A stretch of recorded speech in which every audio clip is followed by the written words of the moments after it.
Hello दोस्तों, आपको बहुत बहुत स्वागत है इस नए वीडियो में। आज हम देखेंगे यहाँ पे खाता किसे कहते हैं। खाता के प्रकारों को बताना अपने को यहाँ पे ना, कितने प्रकार के खाते होते हैं उसको बताना है यहाँ पे। तो खाता किसी व्यक्ति, वस्तु, संपत्ति, लाभ हानि का जो संक्षिप्त विवरण होता है ना, इसमें खाता ऐसा नहीं किसी वस्तु का ही बनेगा ना, मतलब व्यक्ति का ही बनेगा। यहाँ पे किसी वस्तु का बन सकता है यहाँ पे, है ना, किसी वस्तु का बन सकता है, किसी संपत्ति का बन सकता है यहाँ पे, है ना, लाभ हानि का बन सकता है, संक्षिप्त, है ना, का जो संक्षिप्त विवरण रहता है ना, उसे उसे हम खाता कहते हैं ना, उसे क्या बोलते हैं, खाता कहते हैं। दूसरे शब्दों में कहा जा सकता है कि खाता बही के अलग अलग पृष्ठों पर व्यक्ति, है ना, अलग अलग पृष्ठों पर व्यक्ति, वस्तु, लाभ हानि संबंधित जो विवरण लिखा रह जाता है उसे खाता बोलते हैं ना। तो ये खाता, मैं पुनः बोल रहा हूँ, यहाँ पे व्यक्ति का नहीं बनेगा, यहाँ पे वस्तु, संपत्ति, लाभ हानि सबका खाता यहाँ पे बन सकता है ना। खाता को संक्षिप्त में अकाउंट लिखा जाता है। यहाँ पे क्या लिखते हैं, अकाउंट लिखते हैं यहाँ पे। व्यक्तिगत खाता सबसे पहले क्या होता है यहाँ पे, व्यक्तिगत खाता। व्यक्तिगत खाता क्या होता है यहाँ पे, जो खाते किसी व्यक्ति या व्यक्तियों का प्रतिनिधित्व करते हैं उसको व्यक्तिगत खाते बोलते हैं ना। अर्थात जब व्यापारिक सौदा किसी व्यक्ति के साथ किया जाता है तो उसे व्यक्तिगत खाता, है ना, बोलते हैं यहाँ पे, है ना। तो अर्थात जब व्यापारिक सौदा किसी व्यक्ति के, है ना, साथ किया जाता है तो उसे व्यक्तिगत खाता या व्यक्तिक खाता बोलते हैं, है ना। व्यक्तिगत खाते का प्रकार यहाँ पे प्राकृतिक, है ना, प्राकृतिक व्यक्तिगत खाता, है ना, मतलब यहाँ पे नॉमिनल अकाउंट, है ना। तो ये प्राकृतिक व्यक्तिगत खाता क्या हो जाएगा यहाँ पे, वह खाता जो किसी प्राकृतिक व्यक्ति के नाम से होता है, जो किसी प्राकृतिक व्यक्ति के नाम से होता है ना। अर्थात ऐसे खाता जो वास्तव में कोई व्यक्ति होता है उसके नाम से बनाया जाता है ना। वास्तव में कोई व्यक्ति होता है ना, व्यक्ति, और व्यक्ति के नाम से बनाया जाता है तो उसे प्राकृतिक व्यक्तिगत खाता कहा जाता है ना। जैसे मोहन का खाता, पंकज का खाता, सीता का खाता, आहरण खाते को भी व्यक्तिगत खाता माना जाता है ना। आहरण खाते को क्या बोलते हैं यहाँ पे, आहरण खाते को भी व्यक्तिगत खाता अपन मानते हैं ना। जैसे मान लीजिए कोई व्यापारी यहाँ पैसा निकाल रहा है, तो पैसा निकाल रहा है तो क्या हो जाएगा यहाँ पे, कुछ आहरित करेगा व्यापार से ना, तो वो भी एक खाता में आएगा ना, आहरण खाता बोलते हैं इसको ना। अब व्यक्तिगत खाते में दूसरा होता है यहाँ पे कृत्रिम व्यक्तिगत खाता ना। आर्टिफिशियल पर्सन यहाँ पे वह खाता जो किसी प्राकृतिक व्यक्ति संबंधित ना होकर यहाँ पे कृत्रिम व्यक्ति संबंधित होता है ना। कृत्रिम व्यक्ति मतलब क्या हो जाएगा यहाँ पे, कृत्रिम व्यक्तिगत खाता विधि द्वारा निर्मित होते हैं, है ना। मतलब कृत्रिम व्यक्तिगत खाता किसके द्वारा, विधि मतलब कानून द्वारा निर्मित होते हैं, या इसका निर्माण यहाँ पे अधिनियम द्वारा होता है ना। जैसे जैसे क्या हो जाएगा यहाँ पे, कृत्रिम व्यक्तिगत खाते में यहाँ पे बैंक खाता, बीमा कंपनी खाता, यहाँ पे सहकारी समिति खाता, स्टेट, है ना। तो तीन अलग अलग खाते होंगे ना। बैंक खाता हो जाएगा यहाँ पे, बीमा कंपनी खाता और सहकारी समिति खाता, तो ये हो जाएगा। अब तीसरा होता है यहाँ पे प्रतिनिधि व्यक्तिगत खाता। वे खाते जो किसी व्यक्ति विशेष या व्यक्तिगत समूह का प्रतिनिधित्व करते हैं, है ना। क्या करेंगे यहाँ पे, प्रतिनिधित्व करेंगे, यहाँ पे लीडरशिप करेंगे यहाँ पे, तो उसको क्या बोलेंगे, यहाँ प्रतिनिधित्व व्यक्तिगत खाता बोलते हैं यहाँ पे। तो क्या हो जाएगा यहाँ पे, सबसे पहले क्या जाएगा, पूंजी खाते, है ना। पूंजी खाते क्या करते हैं यहाँ पे, स्वामी का प्रतिनिधित्व करते हैं, क्योंकि स्वामी ही पूंजी लगाता है भाई, तो पूंजी खाते क्या हो जाएगा, स्वामी का प्रतिनिधित्व करेगा ना। आहरण खाता यहाँ पे, आहरण मतलब यहाँ पे व्यापार से पैसा कौन निकाल रहा है, पर्सनल यूज के लिए, यहाँ पे स्वामी निकाल रहा है, तो ये स्वामी का प्रतिनिधित्व करने वाला खाता है ना। अदत्त मजदूरी मतलब क्या जाएगा यहाँ पे, अदत्त मजदूरों का प्रतिनिधित्व करने वाला खाता है यहाँ पे। और पूर्वदत्त मजदूरी मतलब पूर्वदत्त मजदूरों का प्रतिनिधित्व करने वाला खाता। तो इस टाइप से यहाँ चार खाते होते हैं ना। तो व्यक्तिगत खाता होता है, दूसरा क्या होता है यहाँ पे, अव्यक्तिगत खाता या अव्यक्तिक खाता, है ना। अव्यक्तिगत खाता या अव्यक्तिक खाता वो क्या होता है ना, जो वह खाता है जो किसी व्यक्ति संबंधित न होकर वस्तु, संपत्ति, लाभ हानि, आय व संबंधित होते हैं, उसको क्या बोलते हैं, अव्यक्तिक खाता या फिर अव्यक्तिक खाता, है ना। अव्यक्तिक खाते या अव्यक्तिक, है ना, अव्यक्तिगत खाते या अव्यक्तिक खाते कहते हैं ना। ये दो प्रकार के होते हैं भाई। क्या होता है यहाँ पे, तो दो प्रकार से क्या क्या हो जाएंगे यहाँ पे, वास्तविक खाता ना। वास्तविक खाता वह खाता जो वस्तु या संपत्ति संबंधित होता है ना, वस्तु या संपत्ति संबंधित होता है, वास्तविक खाते कहलाते हैं ना। जो वस्तु या संपत्ति संबंधित होता है क्या बोलते हैं यहाँ पे, वास्तविक खाते बोलते हैं यहाँ पे। वास्तविक खाते में क्या क्या हो जाएगा यहाँ पे, सबसे पहले यहाँ पे वस्तुगत खाता, है ना। वस्तुगत खाता क्या हो जाएगा, जो व्यापार में माल के क्रय विक्रय से,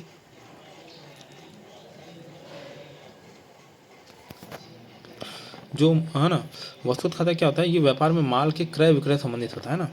आप वस्तु मतलब खरीद रहे हो, यहाँ पे माल क्रय कर रहे हो या बेच रहे हो, उसे संबंधित रहेगा तो क्या बोलेंगे, इसको वस्तुगत खाता बोलते हैं ना। तो इसमें क्रय खाता आता है और क्या आता है, विक्रय खाता आता है ना। तो इसमें क्या आता है, क्रय खाता और विक्रय खाता आता है यहाँ पे। उसके बाद क्या जाएगा, संपत्ति खाता, है ना। वे खाते जो व्यापार की संपत्ति से, है ना, व्यापार की संपत्ति संबंधित होते हैं, उसको संपत्ति खाते बोलते हैं। तो पहला क्या हो जाएगा यहाँ पे, वस्तुगत खाता, है ना। दूसरा क्या हो जाएगा यहाँ पे, संपत्ति खाता, है। मूर्त या, है ना, मूर्त या अदृश्य संपत्ति खाता, वह संपत्ति जैसे देखा या छुआ जा सकता, मतलब भौतिक रूप से, है ना। जैसे मशीन खाता हो गया, फर्नीचर खाता हो गया, रोकड़ खाता हो गया, इसको हम देख और छू सकते हैं, तो क्या बोलते हैं यहाँ पे, मूर्त या दृश्य संपत्ति खाता, है ना। अमूर्त या अदृश्य संपत्ति खाता क्या होता है, वह संपत्ति जिसे देखा या छुआ नहीं जा सकता ना, तो उसे क्या हो जाएगा यहाँ पे, जैसे एकस्व खाता होता है यहाँ पे, ख्याति खाता होता है, ट्रेडमार्क खाता और कॉपीराइट खाता। तो ये इस टाइप से इसको अमूर्त या अदृश्य संपत्ति खाता बोलते हैं ना। सबसे पहले व्यक्तिगत खाता बोला मैंने यहाँ पे, अव्यक्ति खाता बोला। अब उसका लास्ट में तीसरा क्या हो जाएगा यहाँ पे, अव्यक्ति का नाम मात्र खाते हैं ना। वे खाते जिन्हें व्यापार में व्यय, आय, लाभ ये नाम संबंधित रहते हैं। हानि, हानि का विवरण रहता है यहाँ पे, तो उसको अवास्तविक खाते बोलते हैं। जैसे ब्याज खाता, वेतन खाता, किराया खाता, कमीशन खाता, स्टेस है ना। ब्याज खाता, वेतन खाता, किराया खाता, कमीशन खाता इत्यादि है ना। तो इसको अवास्तविक या नाम मात्र खाते इसको बोलते हैं।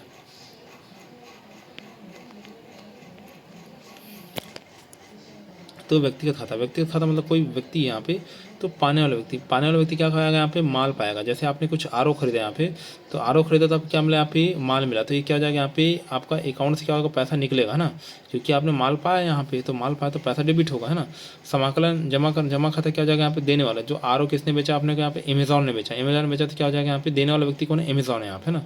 तो अमेजॉन है तो ये क्या हो जाएगा यहाँ पे, मान लो अमेजॉन ने दिया यहाँ पे, तो अमेजॉन ने सामान दिया, पर उसका क्या रोकड़ा आया तो क्या हो जाएगा यहाँ पे, क्रेडिट, मतलब उसके अकाउंट क्या हुआ यहाँ पे, क्रेडिट हुआ। उसके है ना वास्तविक खाता या वस्तुगत खाता, वास्तविक खाता ये क्या हो जाएगा, वस्तुगत खाता ना, व्यापार में आने वाली वस्तु है ना। तो व्यापार में आने वाली वस्तु, वास्तविक खाता मतलब क्या, जब व्यापार में आने वाली वस्तु, मतलब मान चलो व्यापार में आपने कुछ मंगाया यहाँ पे, तो ये व्यापार आने वाली वस्तु मतलब क्या हो जाएगा यहाँ पे, वस्तु आई तो पैसा निकलेगा, तो क्या जाएगा, डेबिट है ना। और व्यापार जाने वाली वस्तु जिसने बेचा, तो क्या जाएगा यहाँ पे, व्यापार से हालांकि सामान निकला पर रोकड़ा तो आया भाई यहाँ पे, रोकड़ा तो जुड़ा यहाँ पे, तो क्या जाएगा यहाँ पे, क्रेडिट हो जाएगा ना। और ये क्या जाएगा अपने यहाँ पे, डेबिट। वैसे यह नाम मात्र अवास्तविक खाते यहाँ पे खर्च है, तो ये तो एकदम आसान है, जहाँ खर्च हुआ, हानि हुआ, आगजनी हुआ, या कुछ भी घाटा हुआ या दान दिए यहाँ पे, तो ये अवली बात है यहाँ, डेबिट ही होगा यहाँ पे। और आय और लाभ खाते क्या होते हैं, मतलब क्रेडिट वाले होते हैं ना। तो ये हो गया ना। अब नकल बही या जनरल दैनिक पंजी है ना। तो ये नकल बही सबसे पहले, अब जैसे यहाँ पे खाता चालू करते हैं यहाँ पे, सबसे पहले यही किया जाता है ना। तो यह जनरल है ना, जनरल जो बनता है यहाँ पे, ये एक्चुअल में टू डू लिस्ट ही यहाँ पे है ना। आप देखोगे यहाँ पे जो भी आपका सामान आपने क्रय विक्रय किया उसको लिखोगे, किसको किया, तो वो सब चीज़ यहाँ पे देखना पड़ता है। एक बार टू डू लिस्ट ही है ना। तो जनरल फ्रेंच भाषा के JOUR ज्योर शब्द से बना है यहाँ पे, जिसका शब्द अर्थ क्या होता है, दैनिक बही। आप दैनिक जो भी यहाँ पे दिनचर्या में जो हिसाब किताब रहते हैं उसको लिखते हैं, उसको क्या बोलते हैं, जनरल बोलते हैं, या नकल बही या दैनिक पंजी है ना। नाम से लिख रहे हैं यहाँ पे दैनिक पंजी है ना। तो जनरल लेखा की प्रथम और प्रधान पुस्तक है यहाँ पे। व्यापारी अपने समस्त व्यवहारों का लेखा इसी बही में करते हैं ना। व्यापारी अपने समस्त लेखाओं का मतलब है ना, जो लेखा करते हैं प्रतिदिन दैनिक हिसाब से, इसी बही में करते हैं। अतः दैनिक पंजी हिसाब रखने की पंजी है यहाँ पे, जिसमें प्रत्येक लेन देन का तिथिवार क्या किया जाता है यहाँ पे, लिखा किया जाता है। मतलब डेट वाइज आप इसमें लिखोगे ना, है ना। रोजना मचे में व्यवहारों को लिखना जनरल कहलाता है यहाँ पे है ना। जैसे आप डेली बेसिस पे कुछ लिख रहे हो यहाँ पे, डेली बेसिस वो भी डेट वाइज लिख रहे हो यहाँ पे, तो क्या कहलाएगा अपने यहाँ पे, डेली बेसिस पे लिख रहे हो आप, डेली बेसिस पे ना, तो क्या कहलाएगा यहाँ पे, नकल बही या फिर टू डू लिस्ट भी आप इसको बोल सकते हैं ना। जनरल पंजी है ना, रोजना मचा नकल बही एक व्यावसायिक अभिलेख है यहाँ पे। क्या है, व्यावसायिक अभिलेख है, जिसमें मूल रूप से व्यवहारों को लिखा जाता है। किसको लिखा जाता है, व्यवहारों को लिखा जाता है। नकल बही प्रारंभिक लेखों की वह पुस्तक है जिसमें व्यापारी अपने दैनिक लेन देन की है ना लेख तिथिवार क्रमानुसार तैयार करते हैं। जो भी दैनिक लेन देन है उसकी लेख तिथिवार और क्या क्रमानुसार करते हैं। नकल बही में प्रत्येक लेखे दोनों रूपों में दिखाया जाता है। नकल बही में प्रत्येक लेखों को दोनों रूपों में क्या किया जाता है, दिखाया जाता है यहाँ पे। इससे स्पष्ट हो जाता है कि कौन सा खाता डेबिट करना है और कौन सा खाता क्या करना है, क्रेडिट करना है ना। तो डेबिट क्रेडिट तो इसमें अपने को समझ में आ जाता है, क्योंकि इसमें हम क्या कर देते हैं, यहाँ पे छाड़ देते हैं ना कि कौन सा खाता को अपने को क्या डेबिट करना है। जैसे फर्नीचर खाता हो गया अपना, और कुछ अपना पूंजी खाता हो गया, या फिर कुछ अलग अलग खाते हैं ना, तो उसको किस में क्या क्रेडिट लेना है, किसको डेबिट करना है, इसमें अपन क्या कर देंगे, स्पेसिफाई कर देंगे ना। एक मिनट में इसको सेट कर लेता हूँ, ये है ना। तो ये नकल बही का प्रारूप है ना। नकल बही प्रारूप कैसे बनाते हैं, यहाँ पे सबसे पहले दिनांक, डेट तो रहेगा क्योंकि तिथिवार इसको लिख रहे हैं यहाँ पे। विवरण लिखेंगे यहाँ पे, क्योंकि आपने कौन सा सामान बेचा है या खरीदा है, विवरण लिखना पड़ेगा यहाँ पे। खाता बही की पृष्ठ संख्या, क्योंकि खाता बही पृष्ठ संख्या डालना पड़ेगा, क्योंकि यहाँ पे प्रारंभिक अभिलेख को यहाँ पे क्या कर रहे, लिख रहे हैं यहाँ पे, नकल बही बना रहे हैं, तो उसे खाता बही की पृष्ठ संख्या आपको डालना पड़ेगी ना। कौन सा डेबिट होगा कौन सा क्रेडिट होगा यहाँ पे इसको बताना पड़ेगा ना। DR और CR है ना, ये हो गया अपने यहाँ पे। नकल बही की आवश्यकता, उद्देश्य, महत्व। नकल बही में लेखा करने से निम्नलिखित उद्देश्यों की पूर्ति होती है ना। सबसे पहले क्या होता है यहाँ पे, लेन देन का विश्लेषण। लेन देन का विश्लेषण मतलब क्या जाएगा, इस पुस्तक से प्रत्येक लेन देन का विश्लेषण कर वह बताती है कि कौन सा खाता नाम किया जाएगा और कौन सा खाता जमा किया जाएगा। नाम मतलब क्या हो जाएगा यहाँ पे, नाम आज है कल नहीं है, मतलब क्या हो जाएगा, डेबिट वाला है ना, ये डेबिट वाला हो जाएगा। और ये खाता जमा मतलब क्या हो जाएगा, क्रेडिट है ना। तो इससे यही पता चलता है कि कौन सा खाता क्रेडिट होगा कौन सा डेबिट होगा। इससे व्यवहार के दोनों रूपों का ज्ञान होता है यहाँ पे। खाता लिखने में सुविधा होती है ना, तो खातों को लिखने में सुविधा होती है यहाँ पे ना। तो खाता बही में शीघ्रता से सही लिखा जा सकता है यहाँ पे। जैसे आप पहले प्रारंभिक लेखा कर दिए यहाँ पे, प्रारंभिक लेखा कर दिए, तो खाता बही में आप शीघ्रता से और सही लिख सकते हो, ये हो गया। दैनिक व्यवहार ज्ञान होता है यहाँ पे, कौन कौन सा काम दैनिक रूप से कर रहे हो उसका व्यवहार होता है। गणितीय त्रुटियों को शीघ्र मिलान होता है भाई यहाँ पे ना। कोई भी आपका अगर मैथमेटिकल मिस्टेक्स हो गया तो उसका मिलान आप कर सकते हो अंकेक्षण में का के लिए प्रमाण, है ना। अंकेक्षण मतलब ऑडिट के लिए प्रमाण। यहाँ पे ऑडिट समय सौदे का प्रमाणित करने हेतु यहाँ पे प्रमाण के रूप में भी इसका क्या करते हैं, उपयोग करते हैं। मतलब बहुत ही ज़्यादा इंपॉर्टेंट है ना नकल बही। खाता बही में सहायक आती है, सीधी बोला यहाँ पे खाता बही का तो ये आधार है ना। नकल बही में प्रविष्टियों से वो खाता बही, है ना। नकल बही की प्रविष्टियों को, जो भी नकल बही में आपने प्रविष्टि करी है उसको खाता बही में, उसको अंतिम से क्या करेंगे यहाँ पे खाता बही में लिखेंगे। और नकल बही में खाता बही की पृष्ठ संख्या में डालते हैं। हम अपन ऊपर देखे थे सारणी में कि खाता बही की पृष्ठ संख्या डाले, तो नकल बही की प्रविष्टियों को खाता बही में लिखना क्या कहलाता है, खतौनी कहलाता है। खतौनी मतलब छाटना, खतौनी मतलब छाटना। तो नकल बही की प्रविष्टियों को खाता बही में लिखना क्या कहलाता है, खतौनी कहलाता है ना। अतः खतौनी है तो नकल बही की आवश्यकता होती है ना। अतः आपको खतौनी करना है तो आपको नकल बही की आवश्यकता पड़ेगी ही पड़ेगी, है ना। इसके बिना खाता बनाना संभव ही नहीं है ना। नकल बही विवादों को हल करने में सहायक होती है। यहाँ पे अन्य आवश्यक प्रविष्टियों को लिखने में सहायक होती है। नकल बही क्या कहती है ना, विवादों को हल करने में सहायक, यहाँ पे अन्य प्रविष्टियों को लिखने में क्या होती है, सहायक होती है ना। तो ये नकल बही में डेबिट और क्रेडिट करने का नियम है ना, ये थोड़ा सा इसको रटना पड़ेगा, क्योंकि ये डेबिट क्रेडिट अपना बैंक वाला जैसे अपने जैसे हर महीने सैलरी आती है तो सैलरी में क्या होता है, बैंक यहाँ पे डेबिट करता है, बैंक अकाउंट डेबिट होता है और हमारे अकाउंट में क्या होता है, पैसा क्रेडिट होता है ना। पर यहाँ पे जस्ट उल्टा है। यहाँ पे कैसे मैं बता रहा हूँ, यहाँ पे ना नकल बही में प्रत्येक सौदे को लेखा करने से पूर्व सौदे से प्रमाणित खाते का वर्ग और खाते का नाम व जमा डेबिट क्रेडिट करने संबंधी नियमों का क्या ज्ञान आवश्यक होता है। विभिन्न खातों को नकल बही में लिखने के नियम इस प्रकार है ना। कैसे लिखोगे भाई नकल बही में, व्यक्तिगत खाते, है ना। व्यक्तिगत खाते क्या हो जाएगा, प्राप्त करने वाले को डेबिट तथा देने वाले को क्रेडिट किया जाता है ना। तो व्यक्तिगत खाते क्या हो जाएगा, यहाँ पे प्राप्त करने वाले क्या लिखते हैं यहाँ पे डेबिट, है ना, डेबिट, है। और देने वाले क्या लिखते हैं यहाँ पे क्रेडिट, है ना। तो व्यक्तिगत खाते में क्या हो जाएगा, यहाँ पे प्राप्त करने वाले को डेबिट, क्योंकि प्राप्त करने वाला सामान प्राप्त किया है भाई, माल प्राप्त किया है यहाँ पे, तो उसका अकाउंट क्या होगा, डेबिट होगा यहाँ पे। और देने वाला जो माल दिया, जैसे अमेजोन ने दिया अपने कारों, तो क्या हो जाएगा, क्रेडिट हो जाएगा। वास्तविक या वस्तुगत खाते, है ना, इसमें जो वस्तु संपत्ति व्यापार में आती है उसे डेबिट कहते हैं ना। जो आ रही वस्तु संपत्ति व्यापार आती है उसे क्या बोलते हैं, डेबिट बोलते हैं यहाँ पे। और जो वस्तु व्यापार जाती है उसे क्या बोलते हैं, क्रेडिट बोलते हैं। ये जस्ट उल्टा है, सेकंड पॉइंट तो जस्ट उल्टा है यहाँ पे, तो इसको अपने को रटना है। यहाँ पे लाभ हानि खाते, यहाँ पे व्यय हानि तो पता है, व्यय हानि होगा डेबिट होगा यहाँ पे, और आय होगा तो क्रेडिट होगा, ये तो एकदम आसान है। तो अपने को वास्तविक और वस्तुत खाते जो सेकंड पॉइंट है यहाँ पे, तो वस्तु और संपत्ति व्यापार में आती है ना, वस्तु संपत्ति व्यापार में आ रही है यहाँ पे, तो पैसा तो निकला ना भाई, तो डेबिट ही कहलाएगा यहाँ पे, है ना। और जो वस्तु व्यापार जाती है, मतलब यहाँ पे आपने कुछ चीज़ बेचा तो उससे आपका अकाउंट तो क्रेडिट ही होगा यहाँ पे। तो ऐसा करके इसको याद रखना ट्रिक्स, है ना। नकल बही में प्रविष्टि करने की विधि, है ना। नकल बही में प्रविष्टि करने की विधि क्या होती है, यहाँ पे सर्वप्रथम हमें यह देखना चाहिए कि लेन देन में कौन से दो खाते क्या हो रहे हैं, प्रभावित हो रहे हैं, है ना। दो खातों को यहाँ ज्ञान होना आवश्यक है। खातों की जानकारी हो जाने पर निश्चित किया जाता है कि किस खाते में डेबिट करना है, किस में क्रेडिट करना है। ये वेरी इंपॉर्टेंट है यहाँ पे, इसको अगर समझ गए तो आप लेखा का कोई भी क्वेश्चन आप क्या कर सकते हैं, सॉल्व कर सकते हैं ना। नकल बही में प्रत्येक लेन देन के लिए डेबिट पक्ष की प्रविष्टि पहले की जाती है ना। डेबिट पक्ष सबसे पहले डेबिट पक्ष प्रविष्ट करना है, उसके बाद क्रेडिट, है ना। हाँ, सबसे पहले किसकी प्रविष्टि करना है, डेबिट की, उसके बाद क्रेडिट, है ना। इसके लिए विवरण कॉलम वाले, है ना, कॉलम में खाते का नाम लेकर के डेबिट लिखा जाता है। दूसरी पंक्ति में क्रेडिट किए जाने वाले खाता विवरण को स्तंभ में लिखते हैं यहाँ पे, तथा राशि क्रेडिट कॉलम में लिखी जाती है ना। किसी व्यक्ति के खाता होने पर उसके नाम के आगे क्या लिखते हैं यहाँ पे, अकाउंट, इसी शब्द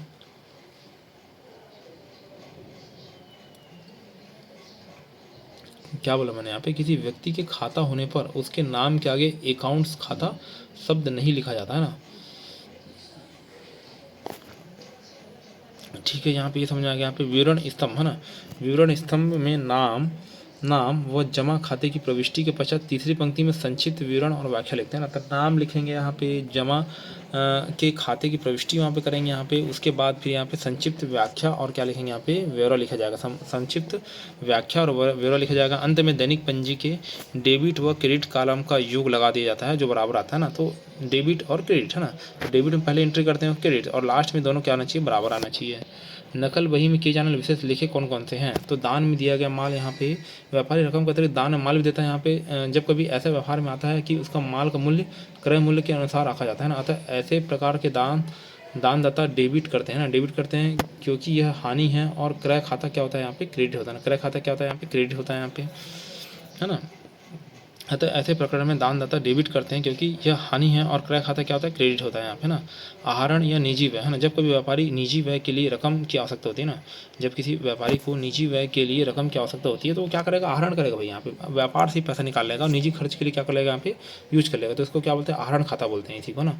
निजी व्यय के लिए व्यापार उठाई की रकम के लिए इस खाते को आहरण खाता है ना, आहरण खाता को डेबिट लिखते हैं ना, क्योंकि यहाँ पे आहरण खाता क्या हो जाएगा, डेबिट में लिखा है, क्योंकि आहरण खाता क्या हुआ यहाँ पे, डेबिट हुआ यहाँ पे, और रोकड़ खाते क्या करते हैं, यहाँ पे क्रेडिट करते हैं ना।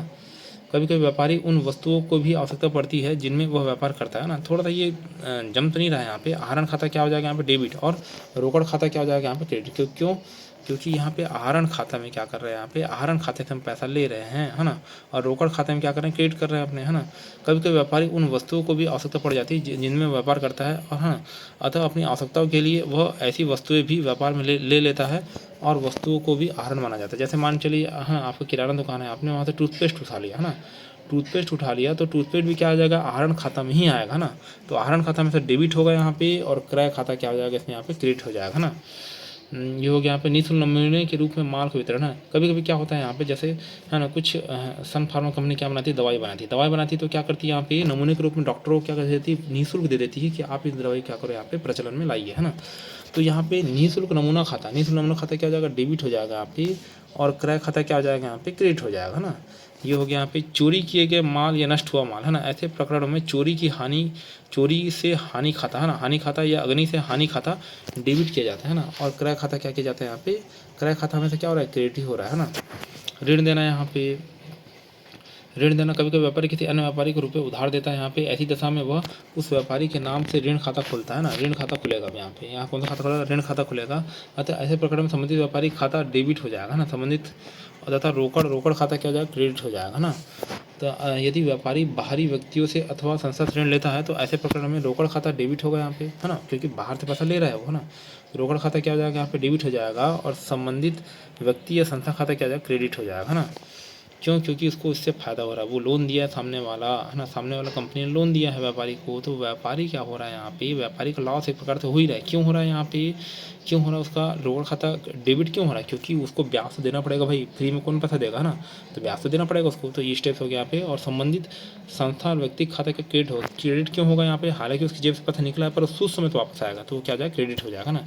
कार्यालय के साथ सज्जा का सामान, यहाँ पे कार्यालय आवश्यक सुविधा की और शोभा हेतु बहुत सा सामान खरीदा जाता है। ऐसा सामान कार्यालय के साथ सज्जा में सामान कहा जाता है, अर्थात सामान पुनः विक्रय के लिए नहीं खरीदा जाता ना। ऐसा सामान पुनः विक्रय के लिए खरीदा जाता है कि नहीं खरीदा जाता। इस प्रकार के सामान में मेज, कुर्सी, पंखा, टाइपराइटर, मशीन आदि समावेश किया जाता है। जब यह सामान खरीदा जाता है तब कार्यालय सामान, फर्नीचर आदि भिन्न भिन्न संपत्तियों के नाम से खाते खोले जाते हैं ना। संपत्तियों के इन खातों को क्या बोलते हैं, यहाँ पे डेबिट बोलते हैं। डेबिट क्यों बोलेंगे यहाँ पे खाते, क्योंकि इससे पैसा, सामान तो आ गया पर पैसा तो निकल गया ना भाई, हमारा पैसा तो नुकसान हो गया ऑफिस का। तथा इस स्थिति में अनुसार रोकड़ खाता या बैंक खाता का क्रेडिट हो जाएगा, क्योंकि रोकड़ खाता और बैंक खाते क्या किया है, सामान मान चलिए उपलब्ध कराया है, तो उसके जेब में पैसा है तो क्या हो जाएगा, क्रेडिट हो जाएगा ना। डूबत या अशुद्ध ऋण, यहाँ पे कभी कभार उधार दिए गए माल का पूर्ण मूल्य वसूल नहीं हो पाता। जब मान चलो यहाँ पे कोई सामने वाला व्यापारी डिफाल्टर निकल गया, हमने उसको क्या किया था, माल उधारी में दिया था ना, पर वो डिफाल्टर निकल गया, तो ऋणी या तो पूरी रकम चुकाने में असमर्थ रहता है, या कुछ जैसे 100 रुपये लिया है तो 90 रुपये ही चुकाएगा, 10 रुपये खा जाएगा ना। तो ऐसी दशा में उसके खाता उठाने के लिए कुल रकम, उसका खाता क्रेडिट, है ना, उसका खाता क्रेडिट कर दिया जाता है, तथा प्राप्त रकम रोकड़ खाते क्या करते हैं, हम डेबिट करते हैं ना।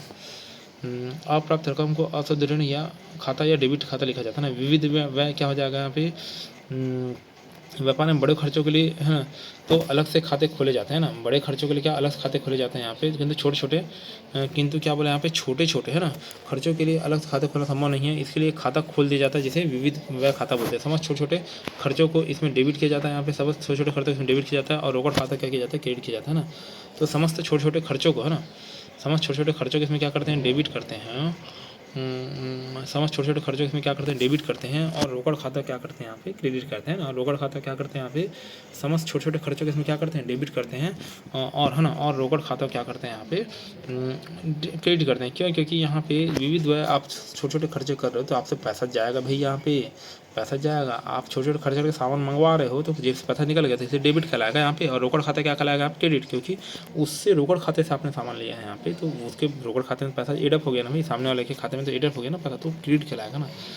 नगद व उधार के लेखे है ना, कभी कभी उधार लेन देन होता है तो उसमें एक पक्ष व्यक्तिगत खाता क्या होता है, अवश्य होता है। अतः ध्यान रखना चाहिए कि जब कभी लेन देन नगद शब्द न लिखा हो तो दूसरा कोई खाता, हाँ, कोई व्यक्तिगत खाता हो तो ऐसे लेन देन को उधार लेन देन माना जाएगा और स्थिति के अनुसार व्यक्तिगत खाते को डेबिट अथवा क्या करेंगे, क्रेडिट करेंगे, है ना। बैंक व्यवहार का लेखा, है ना, बैंक में नगद राशि जमा करने पर, है ना, बैंक में आप क्या किए, यहाँ पे बैंक को नुकसान, है ना, ब्याज देना पड़ेगा व्यापारी को ना। तो बैंक में नगद राशि जमा करने पर क्या होगा, यहाँ पे बैंक खाता विकलन। बैंक खाता विकलन क्यों होगा, क्योंकि बैंक को नुकसान होगा, क्योंकि व्यापारी ने पैसे जमा किए तो बैंक उसमें एवज में क्या देना पड़ेगा, यहाँ पे ब्याज देना पड़ेगा। और रोकड़ खाता क्या हो जाएगा, यहाँ पे रोकड़ खाते से, है ना, बैंक से रोकड़ निकालोगे तो क्या होगा, यहाँ पे रोकड़ खाता क्या हो जाएगा, यहाँ पे विकलन हो जाएगा बैंक खाते से, है ना।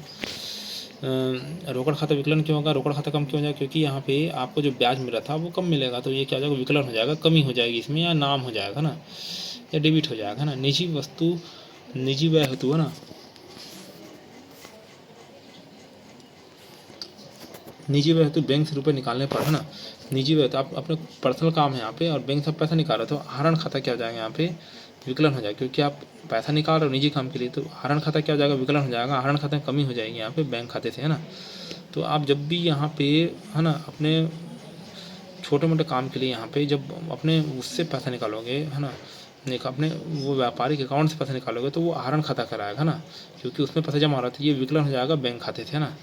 चेक भुगतान करने पर, यहाँ पे किसी व्यक्ति को चेक से भुगतान करने पर, है ना, संबंधित व्यक्ति खाता क्या हो जाएगा, यहाँ पे सीधी सी बात है ना भाई, आप किसी व्यक्ति को चेक से भुगतान कर रहे हो। मान चलिए मैंने, है ना, क्या मंगाया, यहाँ पे आर ओ मंगाया, यहाँ पे आर ओ मंगाया तो उसका भुगतान कैसे कर रहा हूँ, यहाँ पे चेक से कर रहा हूँ ना, चेक के माध्यम से ना। तो संबंधित व्यक्ति खाता क्या हो जाएगा, यहाँ पे, है ना, संबंधित व्यक्ति खाता डेबिट हो जाएगा यहाँ पे, और बैंक खाता क्या हो जाएगा, यहाँ पे क्रेडिट हो जाएगा ना। बैंक खाता क्या हो जाएगा, यहाँ पे क्रेडिट हो जाएगा ना। तो संबंधित व्यक्ति खाता ना, मतलब संबंधित व्यक्ति यहाँ पे मैं हूँ, मान लीजिए अपने स्वयं को मानो, यहाँ पे संबंधित व्यक्ति विशेष चेक से भुगतान करता है तो संबंधित व्यक्ति क्या जाएगा, खाता डेबिट होगा, और बात है उसके अकाउंट से पैसे उड़ेंगे यहाँ पे और बैंक खाता में जाएंगे तो क्रेडिट हो जाएगा ना। व्यापारिक व्यय को चेक से भुगतान करने पर, है ना, व्यापारिक व्यय को क्या करेंगे, चेक से भुगतान करने पर यहाँ पे संबंधित व्यय खाता डेबिट, संबंधित व्यय खाता क्या हो जाएगा, यहाँ पे डेबिट, है ना, संबंधित व्यय खाता डेबिट हो जाएगा तथा बैंक खाता क्या हो जाएगा, यहाँ पे क्रेडिट हो जाएगा ना। तो संबंधित व्यय खाता, है ना, डेबिट हो जाएगा क्योंकि पैसे उड़ गए यहाँ पे, और बैंक खाता क्रेडिट होगा यहाँ पे ना। माल खरीदी का भुगतान चेक से करने पर क्रय खाता क्या जाएगा, यहाँ पे डेबिट, है ना, और बैंक खाता क्या जाएगा, यहाँ पे क्रेडिट। मतलब तीनों कंडीशन बैंक खाता क्या हो रहा है, क्रेडिट हो रहा है ना। तो इसको ध्यान रखिएगा यहाँ पे। संपत्ति क्रय का भुगतान करने पर, है ना, संपत्ति क्रय का भुगतान चेक द्वारा करने पर संबंधित संपत्ति खाते क्या जाएगा, डेबिट होगा तथा बैंक खाता क्या जाएगा, क्रेडिट। इसमें खाता क्रेडिट ही हो रहा है, मतलब चेक से जब भी कर रहे हैं यहाँ पे तो बैंक खाता क्रेडिट ही होगा ना। चेक से जब भी कर रहे हो, जब भी आप चेक से कर रहे हो तो बैंक खाता क्या क्रेडिट ही होगा ना।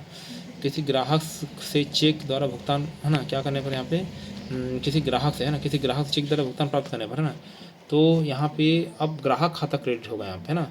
इसमें क्या हो जाएगा, रोकड़ खाता क्रेडिट होगा, इसमें क्या हो जाएगा, रोकड़ खाता क्रेडिट होगा यहाँ पे। इसमें ग्राहक के खाते क्रेडिट होंगे क्योंकि यहाँ पे अब चेक द्वारा भुगतान हो रहा है, कोई ग्राहक चेक द्वारा हमको भुगतान कर रहा है ना, है ना। प्राप्त चेक उसी दिन, है ना, लेनदार को सीधे बेचान करने पर लेनदार खाता डेबिट होगा, यहाँ पे अगले बात लेनदार खाता डेबिट होगा तथा ग्राहक खाता क्या होगा, क्रेडिट होगा ना। ग्राहक खाता क्या होगा, यहाँ पे क्रेडिट होगा ना।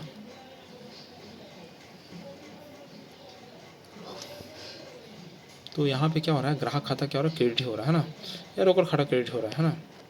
भुगतान में प्राप्त चेक अप्रतिष्ठित होने पर, है ना, भुगतान में प्राप्त चेक क्या हो जाएगा, यहाँ पे भुगतान में प्राप्त चेक अप्रतिष्ठित होने पर संबंधित ग्राहक का खाता डेबिट करते हैं। यहाँ पे जब चेक बैंक जमा होता है संबंधित ग्राहक खाता क्या करते हैं, डेबिट करते हैं, और बैंक खाता क्या करते हैं, क्रेडिट करेंगे ना। जब किसी लेनदार को बेचान कर दिया गया तो संबंधित ग्राहक खाता डेबिट करते हैं यहाँ पे, तथा लेनदार के खाते को क्या करते हैं, क्रेडिट करते हैं ना।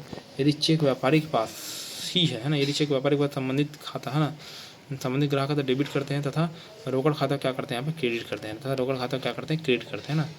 तो वीडियो में आप तक बने रहने के लिए बहुत बहुत धन्यवाद। आपका दिन क्या हो यहाँ पे शुभ हो।